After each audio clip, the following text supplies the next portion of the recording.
많으십니다. 정의당 대변인, 선대위 대변인 정우진입니다. 오늘 있었던 현안 관련돼서 세 가지 말씀드리겠습니다. 우선 첫 번째, 북한의 미사일 발사체 발사 관련돼서 말씀드리겠습니다. 오늘 새벽 북한이 단거리 탄도미사일로 추정되는 발사체 2발을 발사했습니다. 지난 21일에 이어 8일 만에 또다시 미사일을 발사한 것으로 코로나19에 맞서 전 세계가 고군분투하고 있는 지금 매우 유감입니다.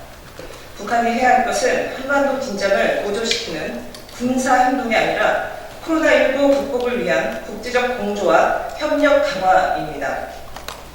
반복되는 불필요한 긴장과 대치는 국제사회에 북한 스스로를 고립시킬 뿐입니다. 국제사회의 일원으로 확실히 자리매김하고자 한다면 한반도 평화를 역행하는 일체의 군사 행동을 중단하고 대화를 통한 해결과 국제적 협력에 나서야 할 것입니다. 다음은 미래통합당 황교안 대표 코로나19 가짜뉴스 설파 관련돼서 말씀드리겠습니다.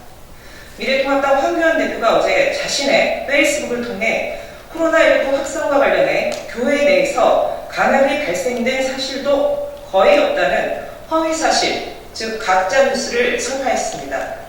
이는 마치 사이비 종교 집단의 교주가 세를 불리기 위해 허위사실을 설파하며 세상을 혼란스럽게 하는 것과 다를 바가 없습니다. 종교활동을 통해 집단 감염 발생이 심심치 않게 보도되고 있습니다.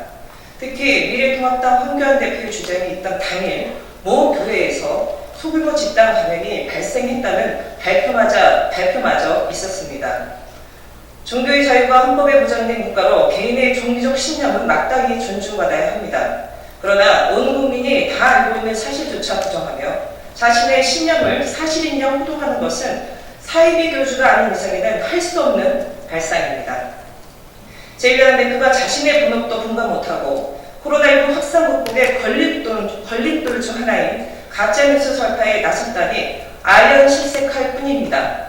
심지어 코로나19 방역의 공은 박정희 대통령이라며 박정희 대통령 차명도 빼놓지 않았습니다. 물론 박정희 대통령의 의료보험 도입은 사실이나 감염병 예방과 확산 방지 등을 위해 2003년 만들어진 기관은 바로 질병관리본부입니다.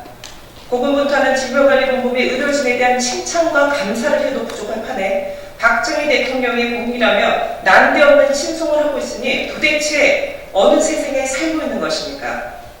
서둘러 페이스북을 수정하려는 했지만 이미 뱉어버린 가짜뉴스는 주워담을 수 없습니다.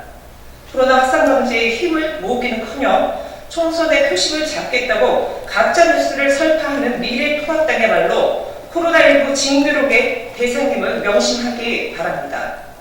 끝으로 어제 무척 안타까운 일이 있었습니다. 대구에서 코로나19로 생활고에 시달린 한 분이 분신을 시도했는데요. 관련돼서 말씀드리겠습니다. 코로나19로 생활고에 시달린 대구 시민이 분신을 시도했습니다. 다행히 인근을 지나고 있던 시민들의 신속한 제지로 큰 사고는 있지 않았다고 합니다. 천만다행으로 빠른 쾌유를 빕니다. 분신을 시도한 시민의 경우 자영업자로 월세가 밀리고 심각한 생활고를 겪었다고 합니다. 극단적인 선택을 하기까지 그 고통은 이루 말할 수 없었을 것입니다. 코로나19 확산에 따른 시민 경제와 국민들의 삶이 얼마나 심각한 지경에 이르고 있는지를 보여주는 사건으로 이제 개인의 문제로 치부할 수 없는 상황까지 다다랐습니다. 이제 이유 불문하고 정의당이 촉구하고 있는 바와 같이 전 국민에게 100만 원 재난기본소득 지급을 서둘러 실시해야 합니다. 더 이상 미룰 수도 없거니와 지체해서도 안 됩니다. 아울러 대구시의 경우 4월 16일 즉 총선 다음 날로 미룬 대구시 긴급 생계 지원 자금 지급일을 즉시 앞당겨야 합니다. 이미 2달 넘도록 지속된 코로나19 사태로 긴급이 아닌 늦장이라는 단어를 붙여야 할 상황입니다. 더군다나 정쟁이 시민들의 삶을 지키는 것보다 우선할 수는 없습니다. 긴급이란 단어에 걸맞게 신속한 조치를 당부합니다. 브리핑 마치겠습니다. 수고하십시오.